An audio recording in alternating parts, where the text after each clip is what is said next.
Las naves llegaron desde la oscuridad entre las estrellas como ciudades flotantes hechas de cristal y luz. Eran hermosas de una manera que hacía que los humanos dejaran lo que estaban haciendo y miraran hacia el cielo. Los reporteros de noticias lo llamaron el día más importante en la historia de la humanidad. Los científicos lloraban de alegría. Los niños señalaban los puntos brillantes que se movían por los cielos y preguntaban a sus padres si los visitantes eran ángeles. Punto. Sarah Chun apretó su rostro contra la ventana de la estación de investigación y observó a la flota alienígena tomar posición alrededor de la Tierra. Como la científica principal que estudiaba la vida de otros mundos, debería haber estado emocionada. En cambio, algo frío se instaló en su estómago. Las naves eran demasiado perfectas, demasiado limpias. Se movían en formaciones que hablaban de precisión militar en lugar de exploración pacífica. Hermosas, ¿verdad? El doctor Martínez se unió a ella en la ventana. Sus ojos brillaban de asombro. Imagina lo que podemos aprender de ellos. Sarah asintió, pero no dijo nada. Había pasado su vida buscando señales de vida extraterrestre. Ahora que estaba aquí, deseaba sentirse más feliz al respecto.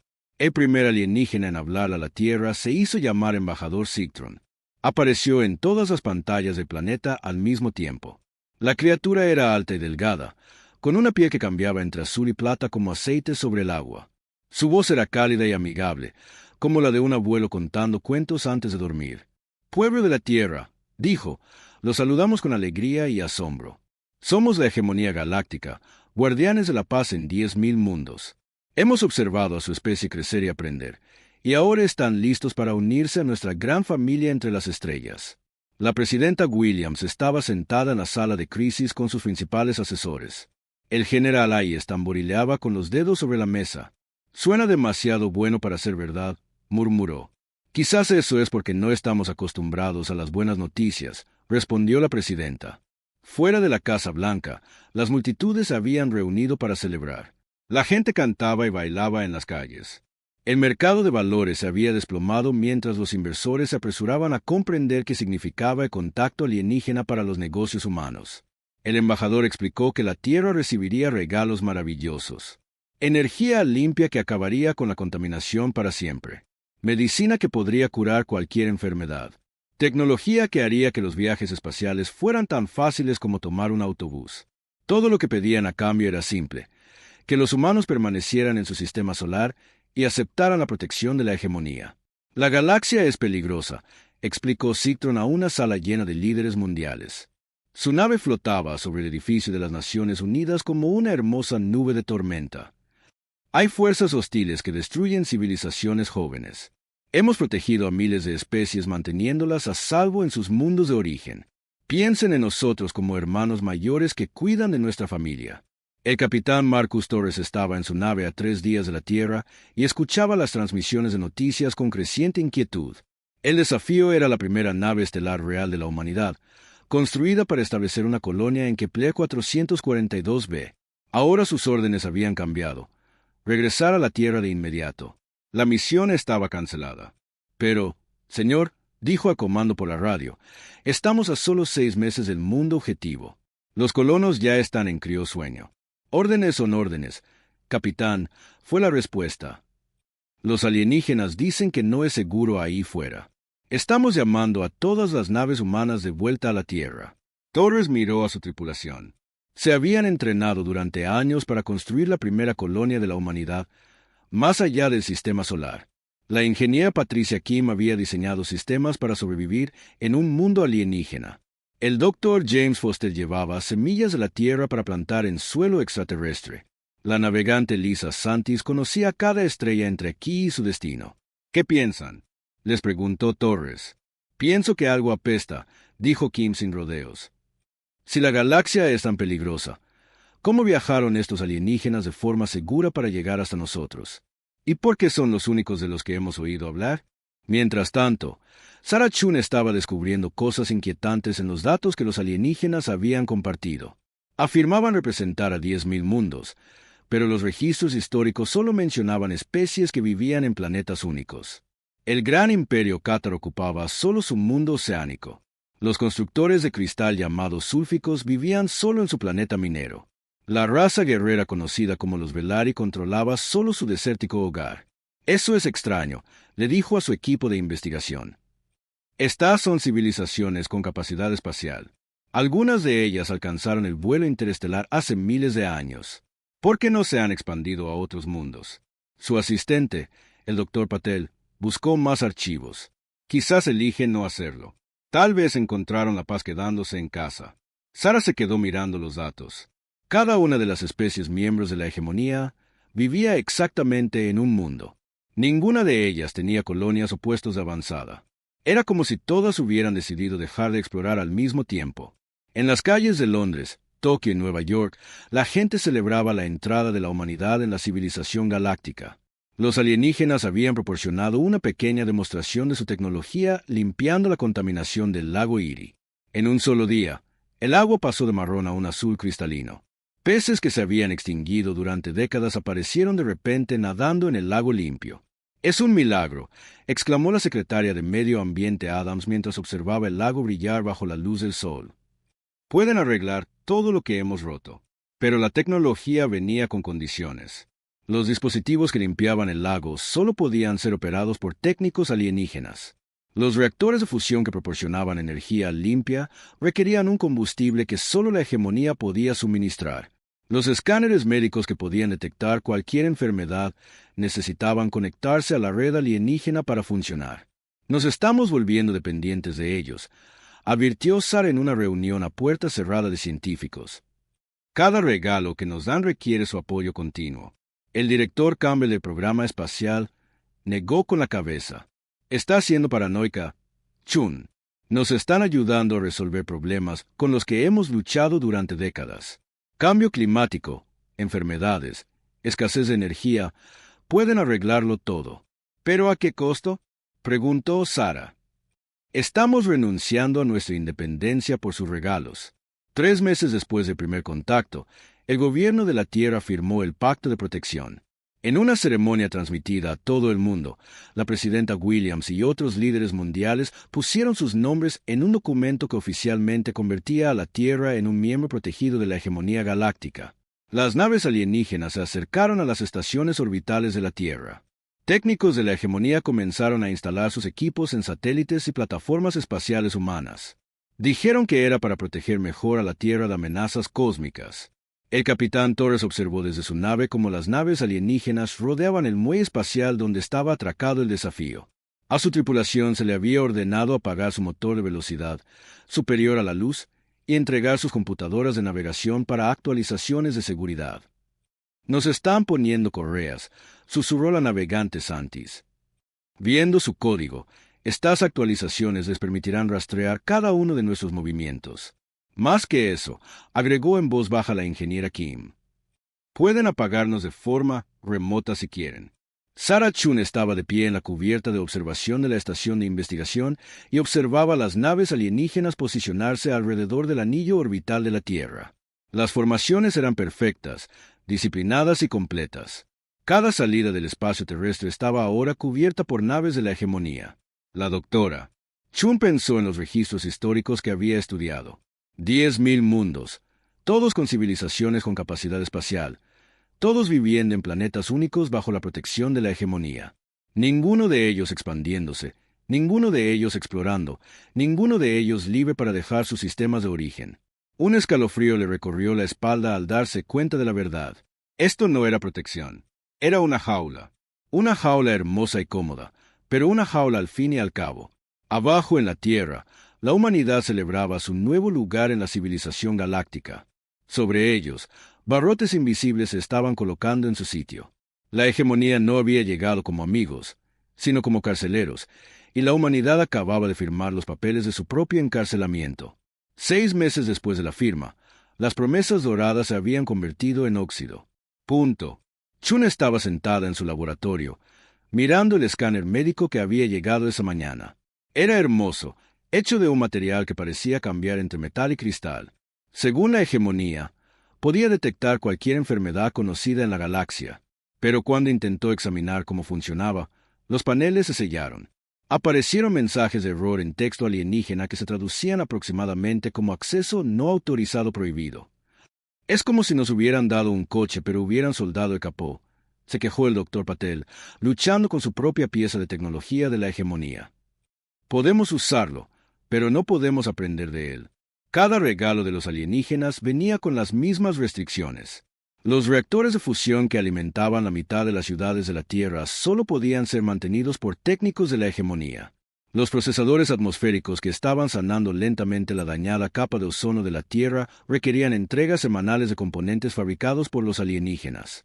Los sistemas de comunicación que conectaban la Tierra a la red galáctica enrutaban cada mensaje a través de los centros de control de la hegemonía.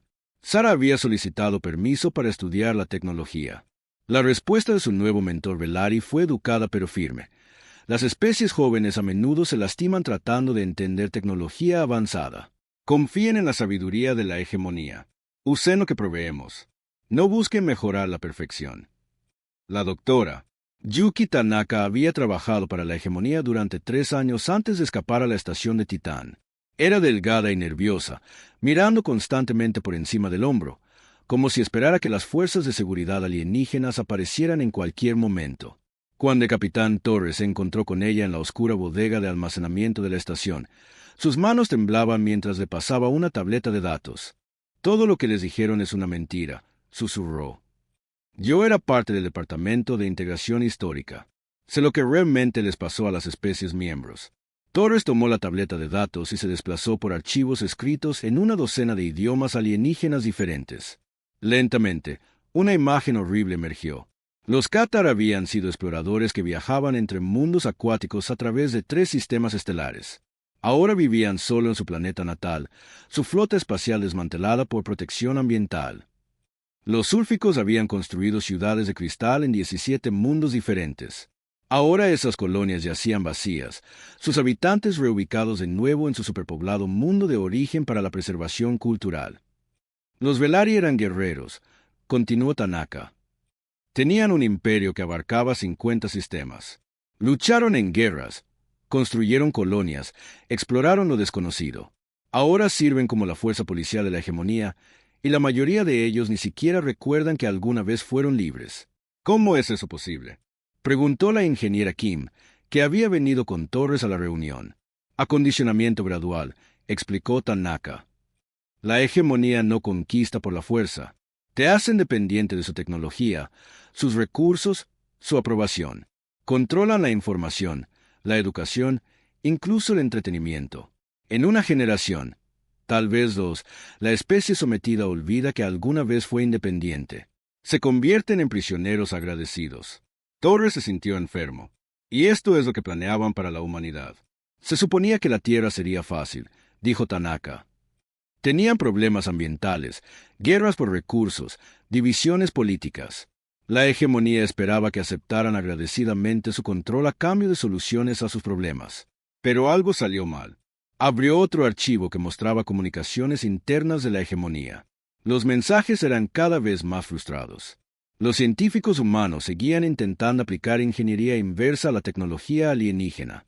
Los exploradores humanos seguían preguntando cuándo podrían reanudar las misiones de colonización.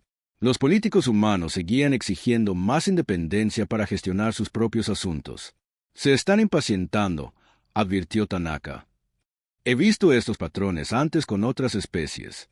Si el cumplimiento voluntario falla, pasan a la siguiente fase. El capitán Torres regresó a su nave con el corazón apesadumbrado. El desafío estaba en el muelle orbital de la Tierra, oficialmente sometido a actualizaciones de seguridad que se habían prolongado durante meses. Su tripulación estaba inquieta. Se habían alistado para explorar la galaxia, no para quedarse en puerto mientras los alienígenas instalaban equipos de monitoreo en su nave. ¿Alguna noticia sobre cuándo podremos reanudar la misión de la colonia?, preguntó la navegante Santis. Torres negó con la cabeza. La misión ha sido cancelada permanentemente. Toda la expansión humana más allá del sistema solar queda suspendida indefinidamente.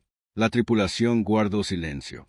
Eran exploradores, pioneros, soñadores. Que les dijeran que nunca podrían irse de casa era como si les dijeran que nunca podrían respirar. Mientras tanto, en la Tierra, las restricciones se hacían más evidentes.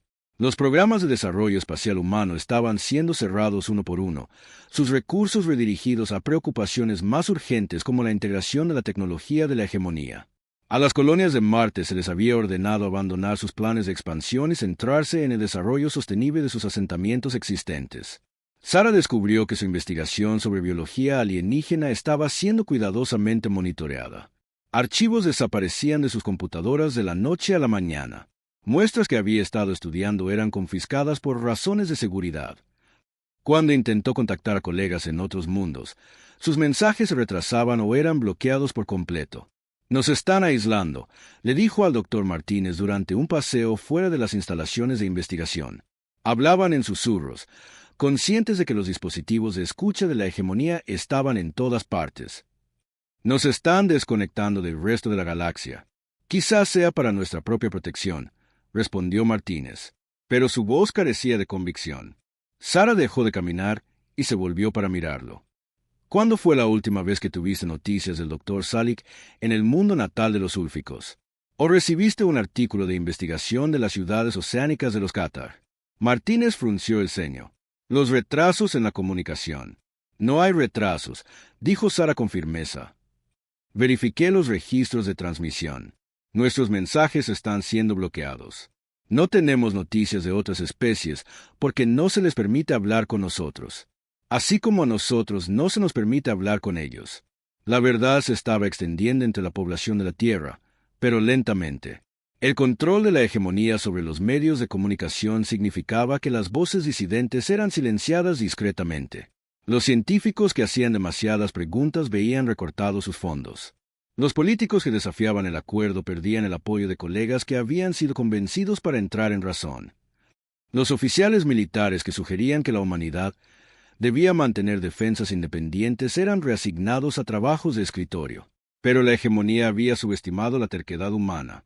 En reuniones secretas, pequeños grupos de científicos, oficiales militares y políticos comenzaron a compartir información.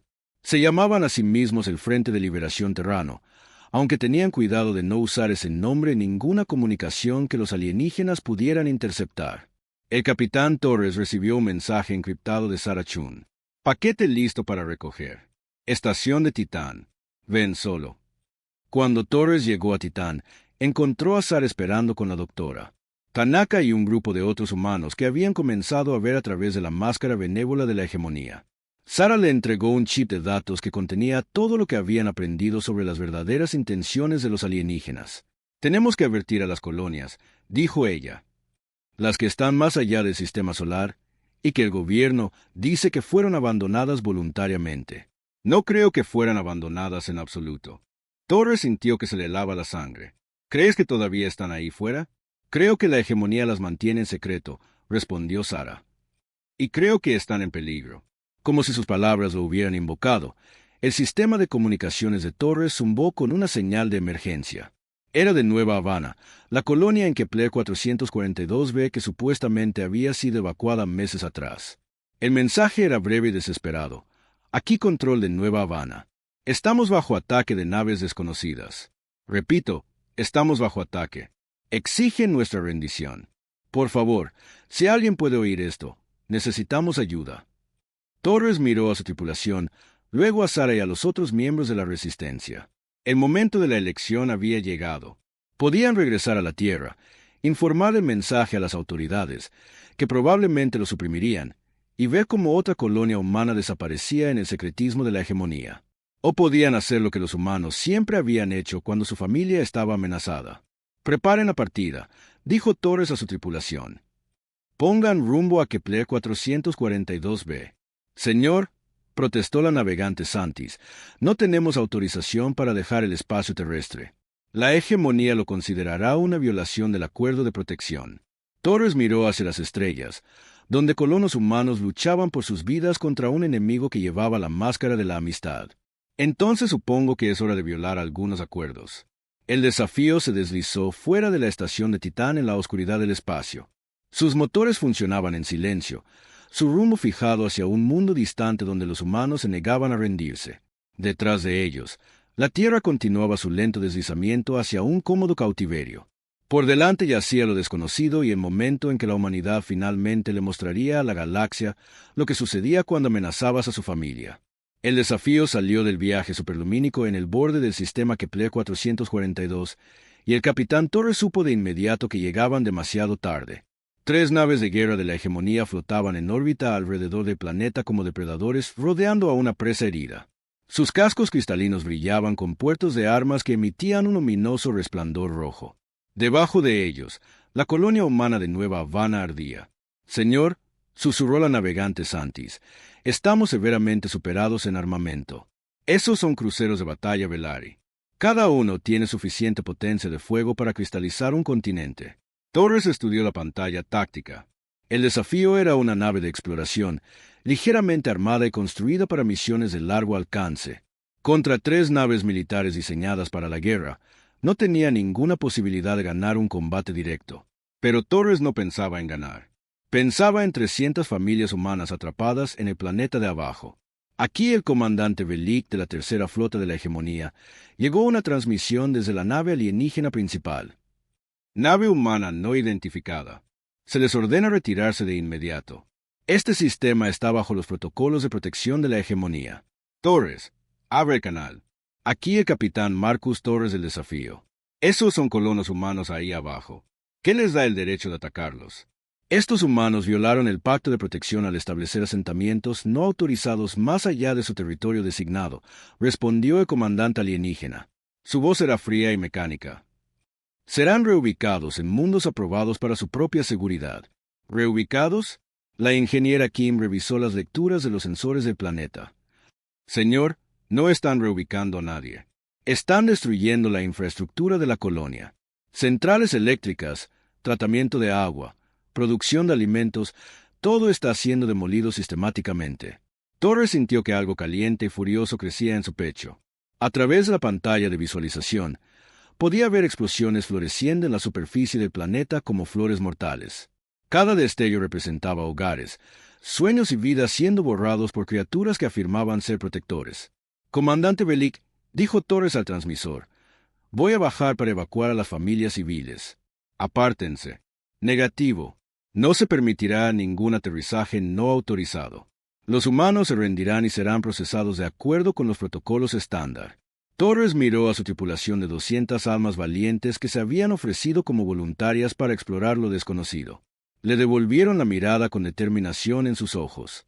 Ninguno de ellos se había alistado para librar una guerra, pero todos entendían lo que estaba sucediendo abajo. Niños estaban muriendo mientras sus supuestos protectores observaban desde la órbita. «Comandante», dijo Torres lentamente, «quiero que escuche con mucha atención lo que estoy a punto de decirle». Hizo una pausa, pensando en la Tierra bajo ocupación alienígena, en las colonias humanas siendo destruidas por toda la galaxia, en una especie entera siendo enjaulada como animales en un zoológico. La ira en su pecho creció hasta que se sintió como un reactor de fusión a punto de explotar. «Negativo», dijo Torres finalmente. «No nos rendimos, no nos reubicamos, no retrocedemos. Si quieren este mundo, vengan a tomarlo». El silencio que siguió duró exactamente 3 segundos. Entonces el espacio estalló en violencia. Las naves de la hegemonía abrieron fuego con armas que podían destrozar asteroides. Rayos de plasma sobrecalentados se lanzaron hacia el desafío a la velocidad de la luz. Torres lanzó su nave en un desesperado patrón evasivo, zambulléndose detrás de la luna más grande de Kepler 442 mientras las ráfagas de energía convertían las rocas espaciales cercanas en polvo brillante. «Devuelvan el fuego», gritó Torres por encima de las sirenas de alarma. Las armas del desafío eran primitivas en comparación con la tecnología de la hegemonía. Cañones cinéticos que disparaban proyectiles metálicos a alta velocidad. Misiles de fusión con ojivas nucleares.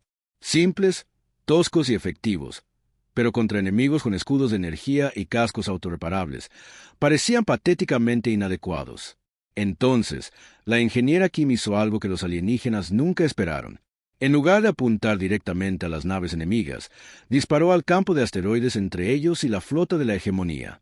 Toneladas de roca espacial, aceleradas a velocidades increíbles por los cañones cinéticos, crearon una nube de escombros mortales que los escudos alienígenas no pudieron desviar.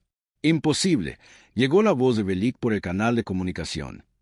«Las armas de proyectiles no pueden penetrar las defensas de la hegemonía». «Tiene razón», respondió Torres, observando cómo una de las naves enemigas luchaba por limpiar sus sensores de fragmentos metálicos, «pero no estamos apuntando a sus defensas. Los colonos humanos en el planeta de abajo habían escuchado la batalla que se libraba en órbita. La alcaldesa Patricia Reeves reunió a su gente en los refugios subterráneos que se habían construido para protegerse de los impactos de meteoritos. Ahora servían como búnkeres contra el bombardeo alienígena.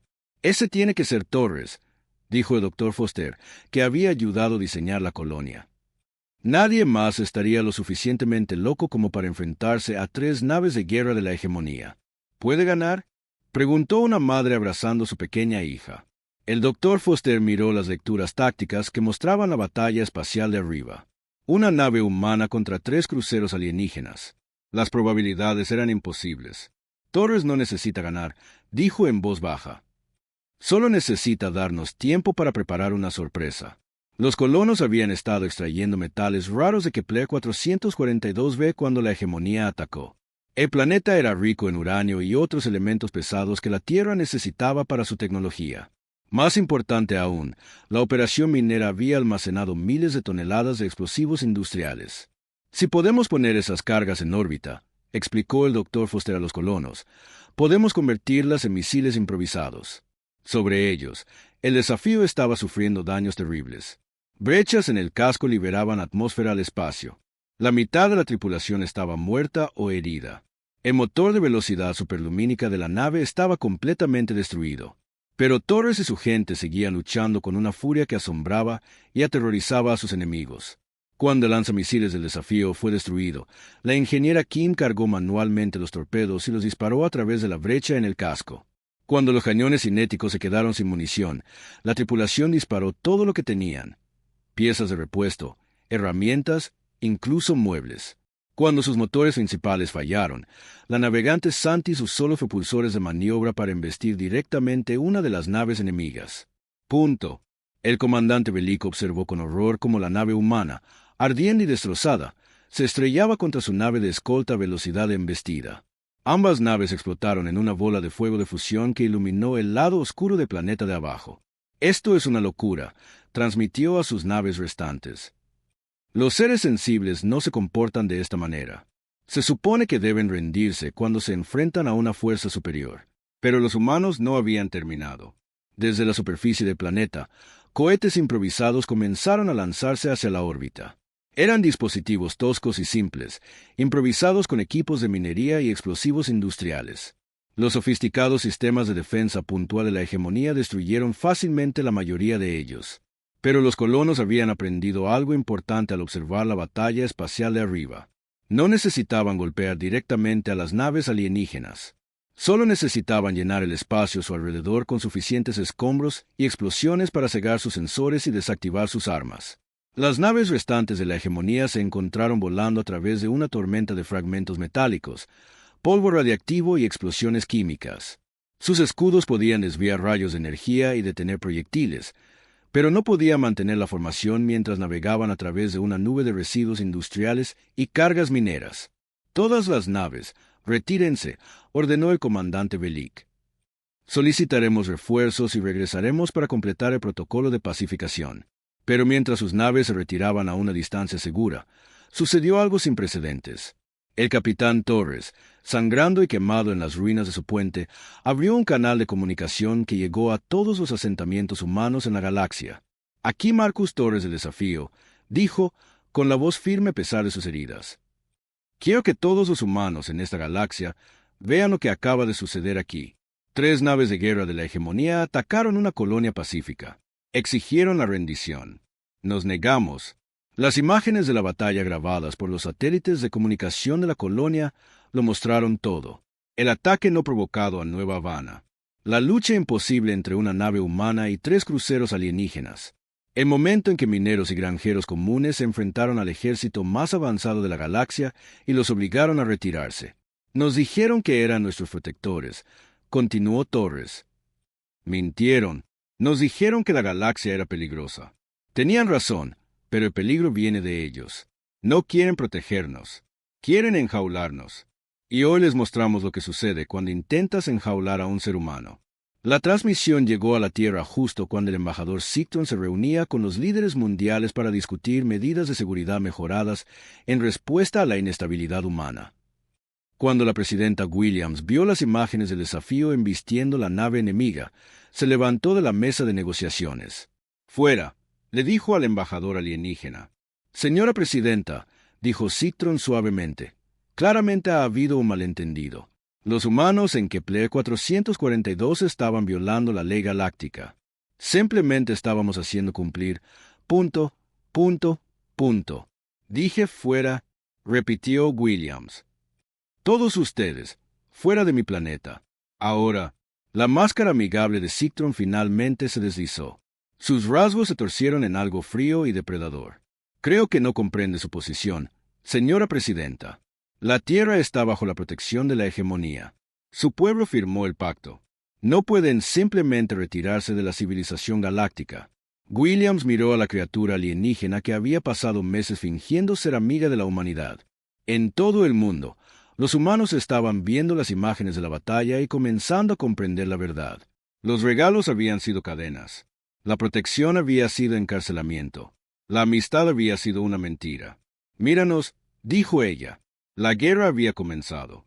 La galaxia nunca había visto nada como lo que la humanidad desató en respuesta al ataque a Nueva Habana. En la Tierra, la hegemonía se movió rápidamente para restaurar el orden. El embajador Citron, con su máscara amigable ahora descartada permanentemente, declaró la ley marcial. Las plataformas orbitales alrededor de la Tierra fueron tomadas por fuerzas de la hegemonía. Los líderes humanos que se negaron a cooperar fueron arrestados y reemplazados por administradores cooperativos. Se informó a la población que incidentes violentos como el de Kepler 442 no serían tolerados. Pero la hegemonía había cometido un error crítico. Le habían mostrado a los humanos exactamente lo que le sucedía a las especies que confiaban en ellos. Sarah Chun se encontraba en un búnker oculto bajo las ruinas del Centro de Investigación de Ginebra y observaba cómo se formaban células de resistencia en todo el planeta. Las imágenes de Nueva Habana se habían extendido como la pólvora a través de redes clandestinas. Cada humano en la Tierra había visto al capitán Torres estrellar su nave en llamas contra un navío enemigo en lugar de rendirse. Habían visto a colonos comunes disparar cargas mineras a naves de guerra con armas más allá de su comprensión. «El impacto psicológico se está extendiendo más allá de la Tierra», informó la doctora Tanaka, monitoreando las comunicaciones alienígenas desde su transmisor oculto. «Otras especies sometidas están solicitando información sobre un incidente humano. La hegemonía está tratando de suprimir las imágenes, pero es demasiado tarde. La resistencia comenzó pequeña. Los científicos sabotearon los equipos de monitoreo alienígenas en sus laboratorios. Los ingenieros introdujeron fallas sutiles en la tecnología de la hegemonía que se veían obligados a mantener. Los trabajadores portuarios dañaron accidentalmente los envíos de suministros alienígenas. Cada acto de desafío era menor, pero juntos crearon un patrón que preocupaba a los administradores de la hegemonía. En Marte, la reacción fue más directa. La gobernadora colonial Elena Vázquez había perdido a su hermano en el ataque a Nueva Habana. Cuando las fuerzas de la hegemonía llegaron para garantizar la estabilidad en el planeta rojo, encontraron los ascensores espaciales llenos de trampas explosivas y los reactores de fusión preparados para sobrecargarse. Aquí la gobernadora Vázquez de la Autoridad Colonial de Marte transmitió en todas las frecuencias: «A partir de hoy, Marte declara su independencia de la Tierra y se retira de todos los acuerdos con la hegemonía. Cualquier nave alienígena que se acerque a nuestro espacio orbital será considerada hostil». La respuesta de la hegemonía fue rápida y brutal. 3 grupos de batalla convergieron en Marte con órdenes de reprimir la rebelión de manera rápida y pública. Encontraron que las defensas del planeta se habían transformado de la noche a la mañana. Los láseres de minería industrial se habían convertido en armas. Las naves de carga transportaban ojivas nucleares en lugar de suministros. Los espejos orbitales que enfocaban la luz solar para el proyecto de terraformación marciano se habían convertido en rayos de la muerte. Punto. El comandante Velik, reasignado a la operación de Marte después de su fracaso en Kepler 442, estudió la situación táctica con creciente inquietud. «Estas modificaciones deberían ser imposibles», dijo a su personal. «El equipo industrial no puede ser armamentizado con esta eficacia». Pero los humanos habían pasado siglos convirtiendo herramientas pacíficas en instrumentos de guerra. La misma creatividad que les permitió sobrevivir a las edades de hielo y construir civilizaciones también les permitió convertir una nave minera en un misil guiado. La batalla de Marte duró 3 días. Naves de la hegemonía con escudos avanzados y armas de energía se enfrentaron a naves humanas que parecían ignorar todas las reglas de la guerra civilizada. Cuando una nave humana resultaba dañada sin posibilidad de reparación, su tripulación apuntaba contra el enemigo más cercano y activaba el reactor de fusión. Cuando las armas tradicionales fallaban, los humanos cargaban sus bodegas con residuos radiactivos y embestían a las naves enemigas a máxima velocidad. Luchan como animales, informó Velik a sus superiores. No muestra ninguna consideración por su propia supervivencia. Cada nave que pierden, la usan como un arma. Lo que más aterrorizaba a la hegemonía era que los humanos parecían estar disfrutando. Las transmisiones de audio de las naves humanas capturaron a las tripulaciones cantando canciones de guerra mientras cargaban en batallas sin esperanza. Los pilotos se reían mientras ejecutaban ataques de embestida que los matarían. Los soldados gritaban de alegría mientras activaban explosiones masivas que los consumían tanto a ellos como a sus enemigos.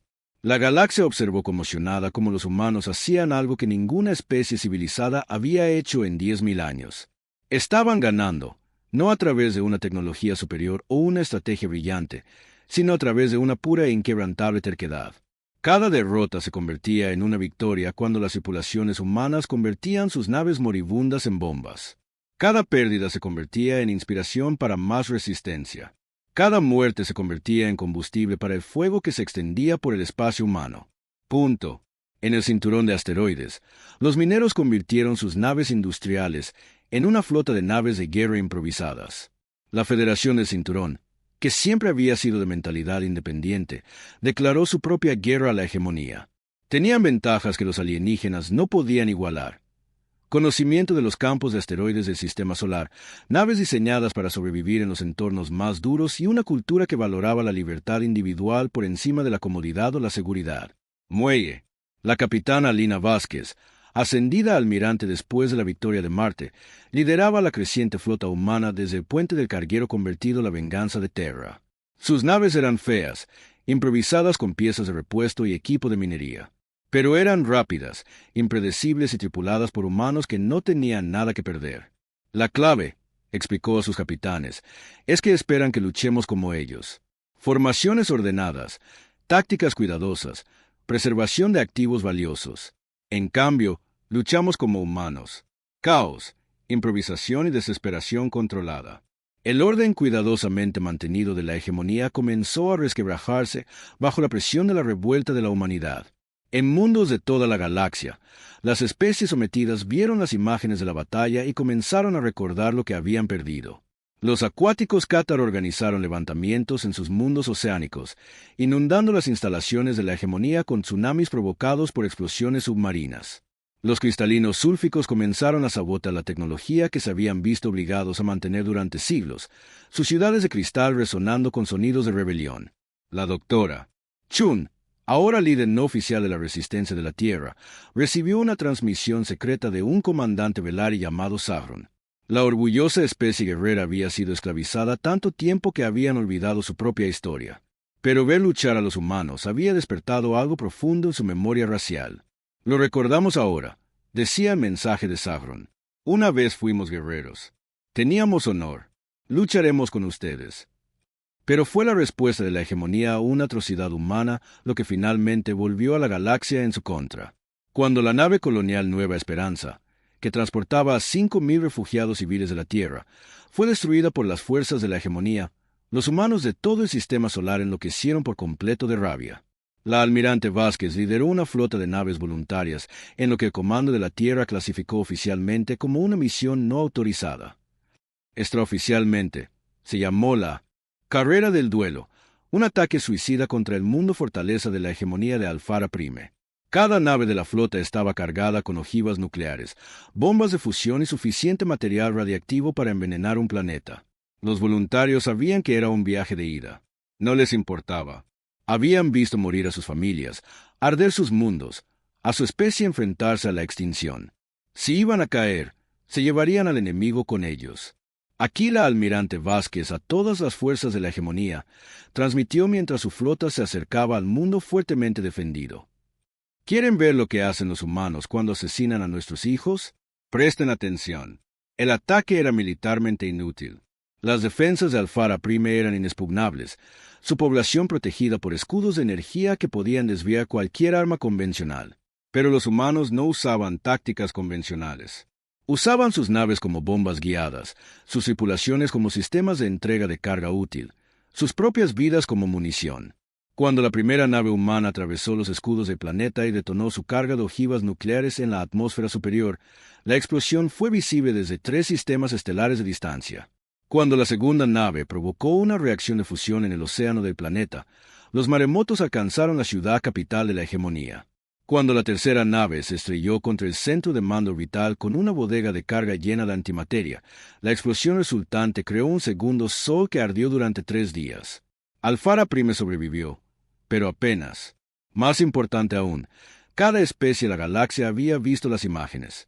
Los humanos habían penetrado el mundo más defendido del espacio de la hegemonía usando nada más que coraje, creatividad y una negativa absoluta a aceptar la derrota. El alto mando de la hegemonía autorizó el despliegue de armas destructoras de planetas por primera vez en sus 10.000 años de historia. Si la humanidad no se sometía, se convertirían en un ejemplo que mantendría a otras especies a raya durante el próximo milenio. Pero mientras la masiva flota se reunía para el asalto final a la Tierra, la almirante Vázquez transmitió un último mensaje a la galaxia. Somos humanos. No nos rendimos. No retrocedemos.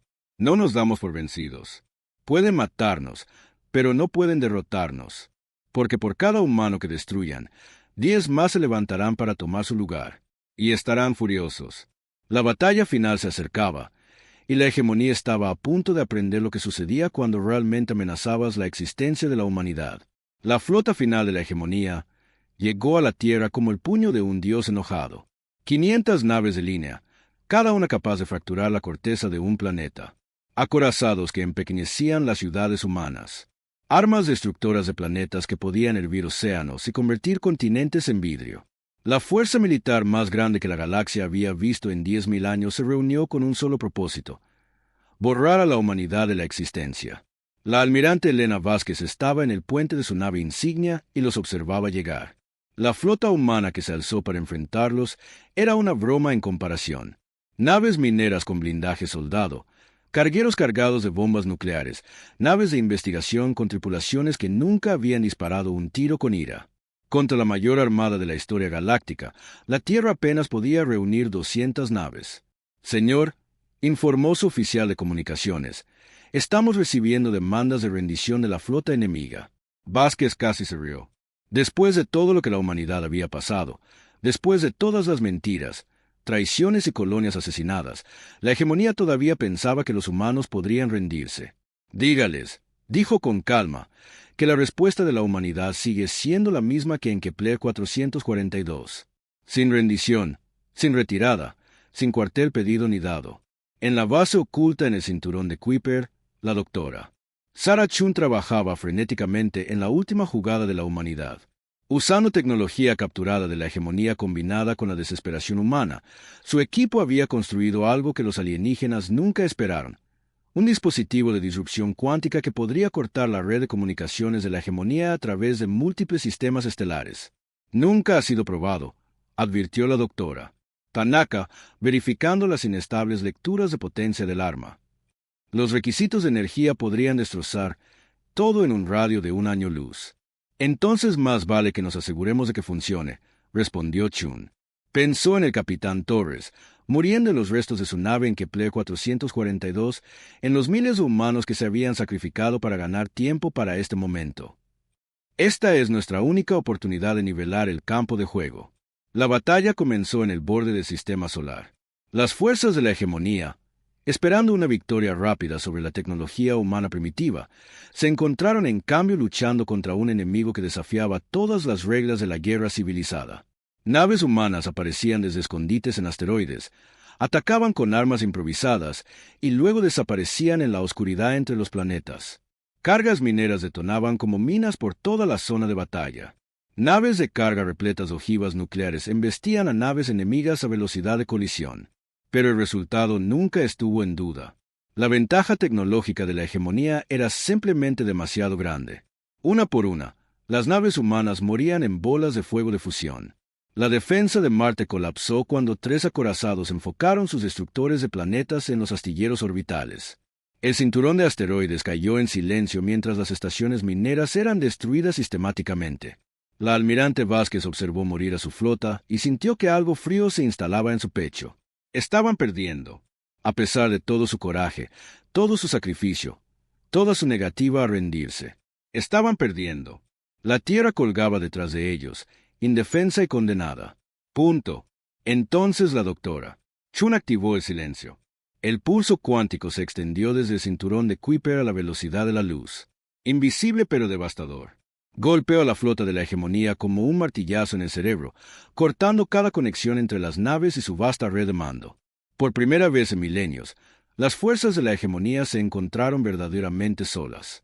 El efecto fue inmediato y catastrófico. Naves que habían operado como una sola unidad coordinada de repente se convirtieron en naves individuales sin un mando central.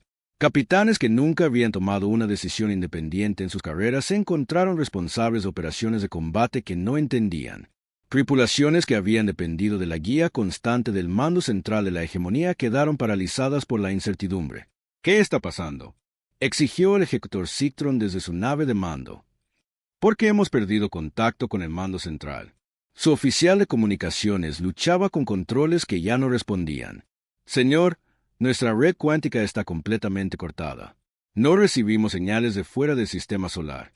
Durante 10.000 años, la hegemonía había gobernado a través de una coordinación perfecta y una superioridad tecnológica abrumadora. Sus naves eran maravillas de la ingeniería. Sus armas eran devastadoras. Sus tácticas eran impecables. Pero habían olvidado cómo luchar como individuos. Habían olvidado cómo adaptarse, improvisar y superar. Los humanos nunca habían olvidado esas habilidades. La almirante Vázquez vio el cambio de inmediato. Las formaciones perfectas de la flota de la hegemonía comenzaron a tambalearse. Naves que se habían movido como bailarinas en un ballet de repente luchaban por mantener la posición. Órdenes que deberían haber sido ejecutadas instantáneamente se retrasaban o se malinterpretaban. Todas las unidades, ataquen ahora, transmitió a las naves humanas supervivientes. Están ciegos y confundidos. Muéstrenles cómo es el caos. El contraataque humano fue todo lo que la hegemonía había aprendido a temer de la humanidad. Naves que deberían haber sido chatarra de alguna manera seguían luchando. Tripulaciones que deberían haber estado muertas continuaban operando sistemas de armas manualmente. Naves que habían perdido el soporte vital y la gravedad aún lograban embestir naves enemigas con sus últimos alientos de poder. Punto. La capitana Lisa Santis, ahora al mando del reconstruido Desafío 2, lideró un escuadrón de naves mineras en un asalto directo a la nave de mando de Zictron. Su nave era un mosaico de piezas de repuesto y determinación, armada con cañones cinéticos y el tipo de coraje desesperado que se había convertido en el arma distintiva de la humanidad. «Esto es por Marcus Torres», dijo mientras su nave atravesaba los escudos del enemigo y entregaba una bodega de carga llena de antimateria directamente a su núcleo del reactor. La explosión iluminó la mitad del sistema solar. Pero fue la liberación de las especies esclavizadas lo que realmente rompió el poder de la hegemonía. A medida que las redes de comunicación fallaban y las estructuras de mando colapsaban, el guerrero Velaris Zahron lideró una rebelión a bordo de su propia nave. La orgullosa raza guerrera que había estado sirviendo como los ejecutores de la hegemonía de repente recordó lo que había perdido. «Éramos guerreros», rugió Zahron mientras él y su gente tomaban el control de su nave. «Teníamos honor. No seremos más esclavos». En todo el campo de batalla, levantamientos similares estallaron en las naves de la hegemonía. Miembros de la tripulación Qatar inundaron naves alienígenas con fuerzas de marea diseñadas. Ingenieros súlficos provocaron fallas en cascada en los sistemas de las naves que se habían visto obligados a mantener. Especies que habían sido dóciles durante siglos de repente recordaron cómo luchar. La flota de la hegemonía, atrapada entre la desesperación humana y la rebelión alienígena, comenzó a colapsar desde dentro. Naves que habían sido imbatibles se volvieron indefensas cuando sus propias tripulaciones se volvieron contra ellas. El orden perfecto que había mantenido la paz galáctica durante milenios se disolvió en caos y guerra civil. El ejecutor Zictron se encontró cara a cara con la almirante Vázquez en las ruinas de su centro de mando. Su nave moría a su alrededor, destrozada por explosiones internas y armas humanas. El ejecutor que una vez había comandado la lealtad de 1000 mundos ahora estaba solo en un puente en llamas, frente a una humana que debería haber estado muerta una docena de veces. ¿Por qué?, preguntó, su voz llena de genuina confusión. Porque luchan cuando no pueden ganar. Porque sacrifican todo por una causa sin esperanza. Vázquez, sangrando por una docena de heridas, le sonrió. ¿Por qué eso es lo que hacen los humanos? No nos rendimos, no retrocedemos, y desde luego que no dejamos que nadie más decida nuestro futuro por nosotros. Activó la carga final que destruyó ambas naves. La batalla de la Tierra no terminó con la victoria de la humanidad, sino con el colapso de la hegemonía. Su flota estaba dispersa, su estructura de mando rota y su red de control destrozada, sin posibilidad de reparación. En toda la galaxia, las especies miembros declararon su independencia y comenzaron el largo trabajo de reconstruir su libertad. La doctora Chun, observando desde su base oculta mientras las naves alienígenas huían del sistema solar, supo que la humanidad había ganado algo más valioso que una victoria militar. Le habían devuelto el coraje a la galaxia. La Tierra estaba marcada. La mitad de su infraestructura orbital estaba destruida. Miles de millones habían muerto. Y el propio planeta llevaba las heridas de la guerra más larga de la historia humana. Pero la humanidad era libre. Y lo más importante, le habían mostrado al resto de la galaxia que la libertad era posible. La escena final mostraba naves humanas, maltratadas pero no rotas, dirigiéndose a las estrellas. No como conquistadores, sino como libertadores. Llevaban un mensaje simple a cada mundo que encontraban. No tienen que arrodillarse, no tienen que someterse.